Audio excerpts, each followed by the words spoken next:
मस्त अशी तोंडाला चव आणणारी हिरव्या मिरचीची गवारीची भाजी आज आपण बघणार आहोत। अगदी साधी, सिंपल व झटपट होणारी अशी ही गवारीच्या शेंगाची भाजी खायला अगदी आपण मिरचीचा ठेचा करतो तशीच झणझणीत व एकदम तोंडाला चव आणणारी। चला तर मग रेसिपीला सुरुवात करूया। इथे भरपूर एवढी हिरवी मिरची, भरपूर लसूण आपल्याला इथे घ्यायचा आहे आणि हा मिक्सरमधनं चांगला बारीक करून घ्यायचा आहे। आता एका मोठ्या कढईमध्ये आपल्याला इथे थोडेसे तेल टाकायचे आहे।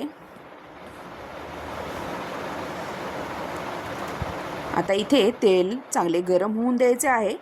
तेल चांगले गरम झालं, जो आपण हिरवी मिरची व लसणाचा ठेचा वाटलेला आहे तो ठेचा या तेलामध्ये टाकून चांगला परतून घ्यायचा आहे 2-3 सेकंद।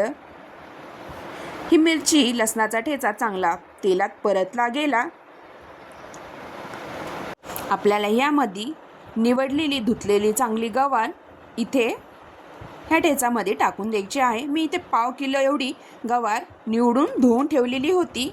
टिफिनसाठी झटपट सकाळी लवकर होती ही भाजी।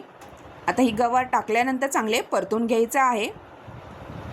छान इथे हिरव्या मिरचीची गवार खायला अगदी टेस्टी लागते। आता इथे आपल्याला चवीनुसार मीठ टाकायचं आहे।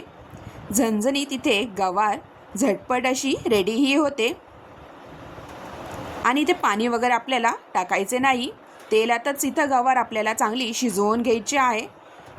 आता झाकण लावून इथे 5-6 मिनटं आपण ही गवार अशीच शिजवायला ठेवूया। आता 5 मिनटानंतर मी पुन्हा झाकण काढून बघितलेली आहे। छान इथे गवार आपल्याला परतून घ्यायची आहे। तर परतून घेतल्यानंतर पुन्हा इथे झाकण लावून आपल्याला इथे गवार पुन्हा इथे 5 मिनटं शिजायला ठेवायची आहे। मी इथे पाण्याचा अजिबात वापर केलेला नाही, तेलातच आपल्याला ही गवार छान अशी परतून घ्यायची आहे। आता 5 मिनटं ठेवल्यानंतर तुम्ही बघू शकता छान इथे गवार शिजली गेलेली आहे। मस्त इथे हिरव्या मिरचीची गवार आपली झटपट अशी रेडी होते व खायलाही एकदम टेस्टी लागते। मस्त अशी झणझणीत अशी हिरव्या मिरचीची गवार।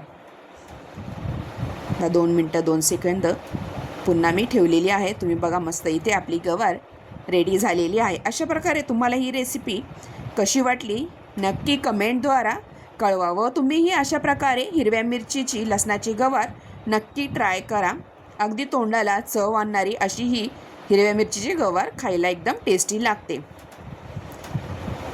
चला तर मग तुम्ही हा व्हिडिओ बघितल्याबद्दल तुम्हा सगळ्यांचे खूप खूप धन्यवाद। व्हिडिओला लाईक आणि कमेंट करायला विसरू नका। तुम्ही हा व्हिडिओ शेवटपर्यंत बघितल्याबद्दल तुम्हा सगळ्यांचे खूप खूप धन्यवाद। थँक्यू।